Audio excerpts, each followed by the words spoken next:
الحمد لله رب العالمين، والصلاة والسلام على خاتم الأنبياء والمرسلين سيدنا محمد وعلى آله وصحبه أجمعين، وخلفاء الراشدين المهديين، وعلى جميع الصحابة والتابعين ومن تبعهم بإحسان إلى يوم الدين. أعوذ بالله من الشيطان الرجيم. بسم الله الرحمن الرحيم.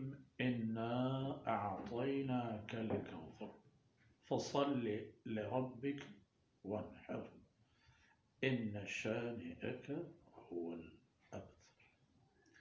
سبحانك لا علم لنا إلا ما علمتنا إنك أنت العليم الحكيم. رب اشرح لي صدري ويسر لي أمري واحلل عقدة من لساني يفقه قولي واجعل لي وزيرا من أهلي. رب زدني علما وارزقني فهما. ثم أما بعد. گرامی قدر بھائیوں، بہنوں اور پیارے بچوں، یہ سورہ کوثر قرآن کریم کی مختصر ترین سورت، الفاظ اور جملات کے اعتبار میں بہت مختصر، مفہوم، مقاصد، عظمت اور شان کے اعتبار میں بہت بڑی سورت. سبحان اللہ. اور سورج کی شان کو مد نظر رکھتے ہوئے مفسرین نے اس کو مکی بھی کہا ہے اور مدنی بھی، یعنی اصولاً مدنی سورت ہے، ہجرت کے بعد کی بات ہے یہ. اور اس میں آن حضرت صلی اللہ علیہ وسلم کو اور آپ کی امت کو بھی ایک مضبوط قسم کی بشارت مل رہی ہے، ایک ٹھوس اور واضح اور کھلم کھلا ایسی وضاحت کہ ہر اہل ایمان کا اس پر بلا شائبہ اور بلا شک و شکوک یقین ہوتا ہے. پہلی بات ہے کوثر.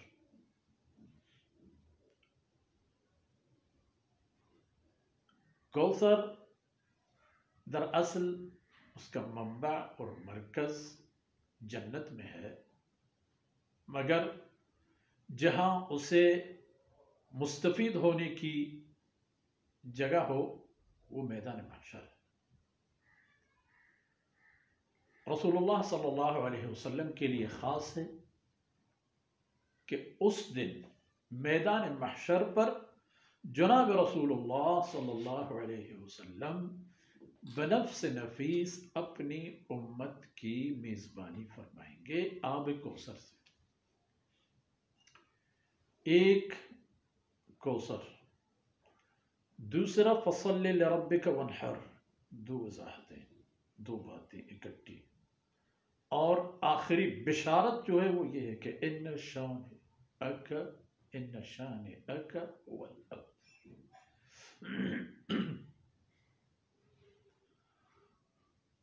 اب کوثر کا تعلق آخرت میں تو ایک حوض کی شکل پر ہے جو اہل ایمان کو، اس امت کے ان لوگوں کو جنہوں نے یہاں کے دن اللہ اور اس کے رسول کی اطاعت میں گزاری ہیں، ان کو ایک گلاس شربت پلایا جائے گا، ایک گلاس پانی پلایا جائے گا جو رنگت میں دودھ سے زیادہ سفید اور لذت میں شہد سے زیادہ لذیذ. اور اس میں اتنی طاقت ہوگی کہ جب تک یہ پورا میدان محشر کا سلسلہ مکمل ہو، دوبارہ اس پانی کو پینے والے نہ بھوکے ہوں گے، نہ پیاسے، نہ کوئی اور تکلیف. ایک اسی طرح کی انہیں جنتی پیشگی، ایک قسم کی ذائقہ اور لذت چکھائی جائے گی. اور کوثر کا ایک تعلق شخص رسول اللہ صلی اللہ علیہ وسلم سے ہے دنیا میں. آپ صلی اللہ علیہ وسلم کو خیر کثیر دے دی گئی. ایک انسان، ایک آدمی، ایک ایسی قوم اور ایسے ملک میں پیدا ہونے اور پلنے اور بڑھنے والا انسان کہ وہاں کے لوگوں کا انحصار سفروں پر، رحلت الشتاء والصيف. آپ سورہ قریش میں پڑھ چکے ہیں، سن چکے ہیں. ان لوگوں میں اللہ کے اس بندے کا اللہ کے حکم سے اٹھ جانا اور ایسی خیر پھیلانا کہ دنیا کے تمام کونوں قدروں تک یہ خیر پہنچتے پہنچتے قیامت تک باقی رہی. ایک عجیب نقطہ آپ کو سنا دوں. ایک محقق نے لکھا ہے کہ دنیا میں اگر کسی کے خلاف جتنی کتابیں لکھی گئی ہیں تو سب سے زیادہ کتابیں اللہ کے عظیم الشان رسول سیدنا محمد مصطفیٰ صلی اللہ علیہ وسلم پر لکھی گئی. لیکن نقطہ یہاں پر ختم نہیں ہوتا. مزے کی بات یہ ہے کہ جتنے بھی زیادہ جناب رسول اللہ صلی اللہ علیہ وسلم کی شان میں گستاخی کی گئی، آپ صلی اللہ علیہ وسلم کے خلاف کتابیں لکھی گئی، وہی مواد، وہی کتابیں اسلام کو سمجھنے اور رسول اللہ صلی اللہ علیہ وسلم پر ایمان لانے کے سبب بنے. بعض اوقات ایسا بھی ہوا کہ جو لوگ آپ صلی اللہ علیہ وسلم کے خلاف کا جھنڈا لے کے اٹھے، بہت محنت کی، بہت ہلچل مچایا دنیا میں، وہی آ کر آن حضرت صلی اللہ علیہ وسلم کے حلقہ و گوش غلام بنائے. ایسی بھی بہت ساری باتیں. یہ خیر کثیر. پھر جب خیر کثیر آپ کو ملا ہے تو دو کام کرنا ہوگا. فصل لربک وانحر. سیدنا ابراہیم علیہ السلام کی اس عقیدے کو پروان چڑھو، اس پر جمع ڈٹے رہو، عمل کرتے رہو، پائبند ہوتے رہو. ان صلاتی و نسکی و محیای و مماتی للہ رب العالمین. یہی سمجھئے سیدنا ابراہیم علیہ السلام کی فرمود ہے، اور آپ صلی اللہ علیہ وسلم کو فرمائیے قل ان صلاتی و نسکی و محیای و مماتی للہ رب العالمین فصل لربک وانحر. ایک ہے نماز اور ایک ہے قربانی. وانحر فصل لربک وانحر لربک، یعنی آپ کی ہر بندگی اور آپ کی بندگی کا ہر ادا، آپ کی بندگی کا ہر قدم، آپ کی بندگی کا ہر لمحہ لحظہ اللہ کے لیے ہو. قولی ہو، فعلی ہو، جانی ہو، مالی ہو، سونا ہو، جاننا ہو، خاندان میں ہو، باہر ہو. فصل لربک، اپنے رب کی خوشنودی اور رضا کے لیے. اور یہ فصل نماز کی طرف اشارہ ہے، جس کو آج کا مسلمان ہوتے ہوئے بھی اچھی چیز تو سمجھتا ہے، لیکن عملاً جب باری آ جائے تو اس کے پاس اس کی کوئی خاص ضرورت محسوس نہیں ہوتی. نعوذ باللہ. اس سے تو پہچان ہے اسلام کی. وانحر. اور یاد رکھیے یہ بشارت جو آپ صلی اللہ علیہ وسلم اور آپ کی امت کے لیے ہے وہ یہ ہے کہ ان شانئک هو الابتر. اے محمد، آپ کے دشمن ہمیشہ ہمیشہ کے لیے نیست و نابود ہونے والے ہیں.